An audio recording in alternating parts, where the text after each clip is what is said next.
Oral Health, reboot your body. Omega 3 oil. Strong heart, sharp mind, healthier you. And మీరు చేస్తున్న ప్రాజెక్ట్స్లలో కొన్ని start అయ్యి మధ్యలో ఆగిపోయిన సందర్భాలు కానీ ఏదైనా మంచిది ఇది వర్కౌట్ అవుతుందిరా భయ్ అని అనుకునింది, సో అక్కడ థియేటర్ వరకు వెళ్ళలేక ఆగిపోయిన సందర్భాలు ఏదైనా ప్రాజెక్ట్స్ ఉన్నాయా? ఇంకా థియేటర్ వరకు వెళ్ళలేక ఆగిపోయిన ప్రాజెక్ట్స్ అంటే అదే అండి, ఇప్పుడు నా ప్రొడక్షన్ ఒకటి అందమైన పిల్ల అని ఒకటి చేసినాం, సో అది హోల్డ్లో పడింది. అది అసలు ఎప్పుడు రిలీజ్ అవుతుందో ఏందో తెలియదు. ఎన్ని ఇయర్స్ అయింది బ్రో చేసి? 2.5 years 3 years అవుతుందండి. 3 years అవుతుంది. ఓకే, సో అది హోల్డ్లో ఉంది. అండ్ నెక్స్ట్ నా వచ్చే వెబ్ సిరీస్ కూడా హోల్డ్లో ఉంది. సో అప్కమింగ్ అదంటే అది అబౌట్ టు రిలీజ్ అనమాట. సో దాన్ని నెక్స్ట్ ప్లాన్ చేస్తున్నాం, బాగుంటుంది చూడండి. యా, అండ్ ప్రజెంట్ మీరు చేస్తున్న ప్రాజెక్ట్స్లో ఈ వెబ్ సిరీస్ గురించి మనం మాట్లాడుకుందాం. ఏంటంటే ఇండియాలోనే ద బిగ్గెస్ట్ స్కామ్ దానికి సంబంధించి చేస్తున్నారు కదా, సో అది ఎంతవరకు వచ్చింది, ఎలా ఎంటర్టైన్ చేయబోతుంది అనుకోవచ్చు? అంటే ఇప్పటివరకు అసలు ఎవరు టచ్ చేయలేని కంటెంట్ మేము టచ్ చేసినాం. అంటే నేను ఏదో చేసిన అని ప్రౌడ్గా ఏం చెప్పుకోవట్లేదు, బట్ నిజంగా వాస్తవంగా మాట్లాడుకోవాలంటే అసలు ఇంతవరకు ఎవరు అట్లాంటిది ఎవరు చేయలే, టచ్ చేయలే. ఓకే, సో అట్లాంటి కంటెంట్ మేము టచ్ చేసినాం. And yeah, it's about to release. చాలా అంటే చూపించిన ప్రతి ఒక్కరికి చాలా బాగా నచ్చింది. సో దానికోసం వీఆర్ ఈగర్లీ వెయిటింగ్ అనమాట. ఎన్ని ఎపిసోడ్స్ ఉన్నాయి? 8 episodes ఉన్నాయండి. 8 episodes కంప్లీట్. అందులో ఓన్లీ స్కామ్ గురించనే ఉంటుందా, లేకపోతే all elements are added in that one? అంటే ఒక ఆడియన్ ఏదైతే ఎక్స్పెక్ట్ చేస్తాడో, అంటే ఇప్పుడు వెబ్ సిరీస్ 8 episodes అంటే ఒక్కొక్క ఎపిసోడ్ ఒక 40 minutes 1 hour దాకా ఉంటుంది. సో పక్కా అంటే చూసిన ప్రతి మినిట్ ఎంటర్టైన్ మాత్రం పక్కా అవుతాడు.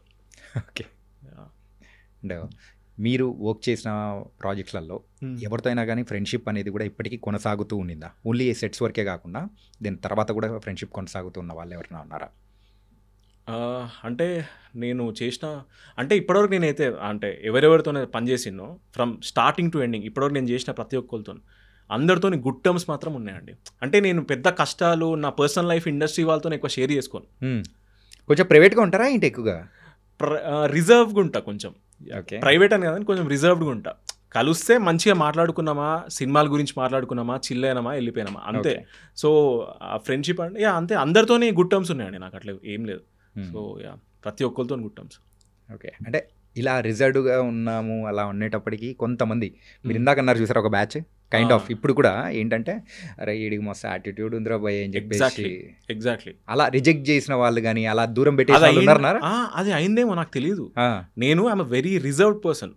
మీకు ఇంతసేపు మీరు నాతో మాట్లాడుతారు, మీకు ఎక్కడన్నా కొంచెం యాటిట్యూడ్ బల్పు అదేమన్నా అనిపించిందా?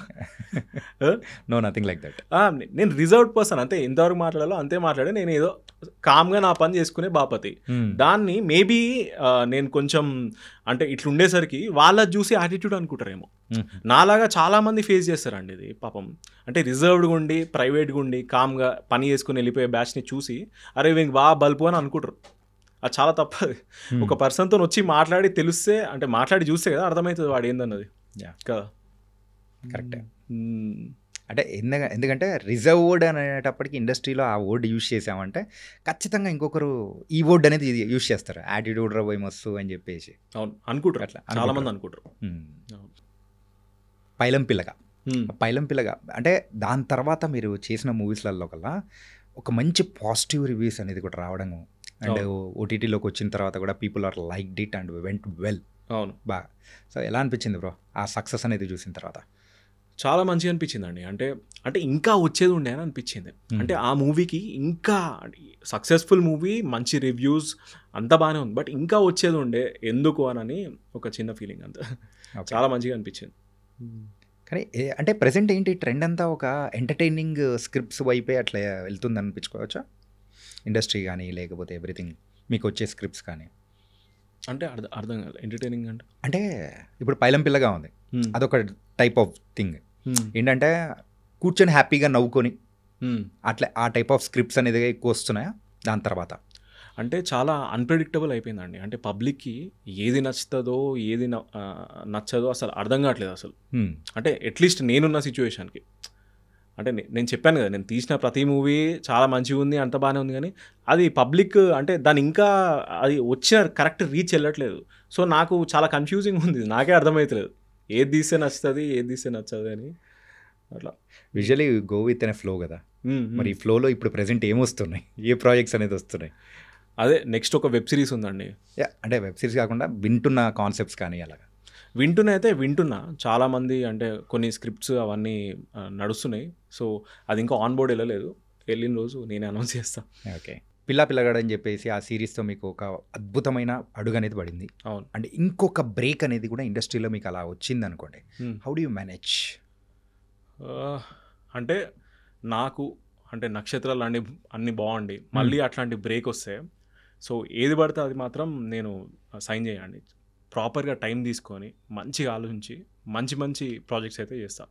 ఎందుకంటే ఆడియన్స్ 250 రూపీస్ 300 రూపీస్ పెట్టి థియేటర్కి వచ్చి మన మూవీ చూస్తే నేను ఎప్పుడు హ్యాపీ ఫీల్ అవుతా అంటే 250 రూపీస్ 300 రూపీస్ ఎట్లా అంటే ఒక నెల రోజులు రీఛార్జ్ పైసలు మనకి కదా, 4 రోజులు పెట్రోల్ పైసలు, రైస్ బ్యాగ్ వస్తుందండి కదా పాపం రూమ్లలో ఉండేటోళ్ళకి.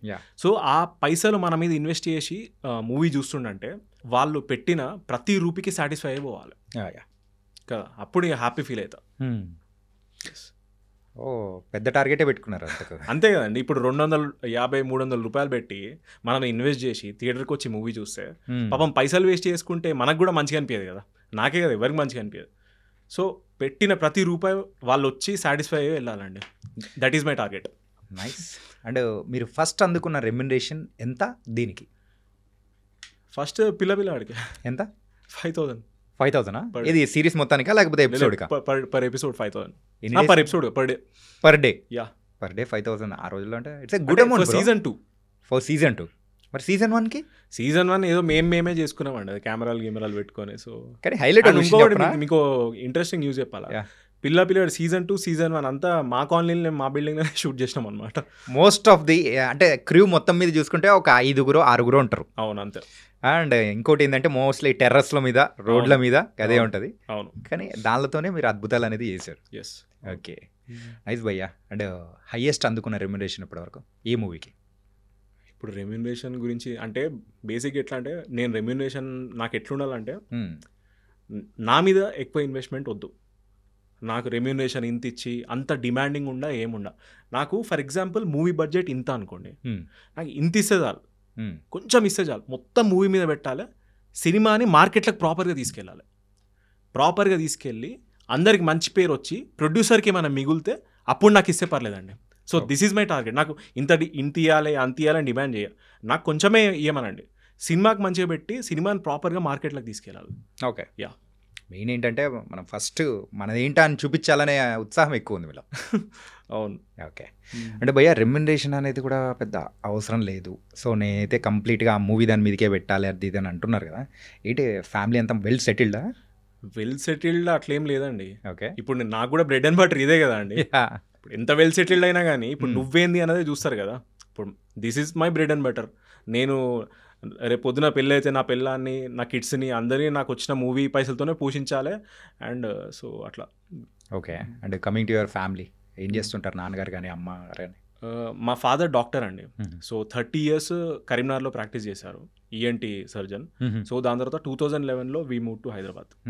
సో ఇక్కడనే ఇంటర్, గ్రాడ్యుయేషన్, పోస్ట్ గ్రాడ్యుయేషన్ అంతా ఇక్కడే. ఆ తర్వాత ఇక వీళ్ళందరూ అంటే ఫ్యామిలీ అంతా ఎడ్యుకేషన్ బ్యాక్గ్రౌండ్ అనమాట. ఓకే. మొత్తం మంది డాక్టర్స్, ఐఏఎస్లు, ఐపీఎస్లు, లాయర్స్. సో మా మదర్ వాళ్ళ ఫాదర్ ఐఏఎస్ ఆఫీసర్. ఓకే. మా డాడీ వాళ్ళ డాడీ లాయర్. సో అందరూ ఎక్కువ మంది ఎడ్యుకేషన్ సైడ్ ఇటు సైడే ఉన్నారు. సో నేను ఒక్కనే దీన్ని బ్రేక్ చేసుకొని సినిమా ఇండస్ట్రీకి వచ్చిన. కాదు, ఇండస్ట్రీలో ఎవరు లేకుండా మీకు ఇటు సైడ్ రావాలని ఎలా అనిపించింది? అంటే నాకేమనిపిస్తుంది అంటే ప్రతి ఒక్కరికి అంటే మన ఇండియాలో 3 నడుస్తాయి, మీకు తెలుసు కదా, పాలిటిక్స్, క్రికెట్, మూవీస్, ఈ 3 ఉంటాయి. సో ప్రతి ఒక్కరికి పిచ్చి ఉంటుంది, కాకపోతే ఎవరు డేరింగ్ స్టెప్ వేసి ముందరికి రారు. ఎందుకులే సినిమా వాళ్ళతో ఎందుకులే, సినిమా ఇండస్ట్రీకి ఎందుకులే, మనకు తెలియని ఫీల్డ్, ఈ క్రికెట్ ఎందుకు, ఇది అంత ఎందుకు, అయితే బిజినెస్ అనే వేసుకోవాలి లేకపోతే జాబ్ అనే వేసుకోవాలి, ఇవి 2 ఉంటాయి. ఎవరు డేరింగ్ స్టెప్ వేసి ముందరికి వచ్చి నేను యాక్టర్ అవుతా, డైరెక్టర్ అవుతా అని రాలు. సో అట్లా అందుకే మా ఫ్యామిలీ అంతా ఇది ఉన్నా కానీ నేను కొంచెం డిఫరెంట్ ఇటు సైడ్ వచ్చేసిన అనమాట. ఓకే.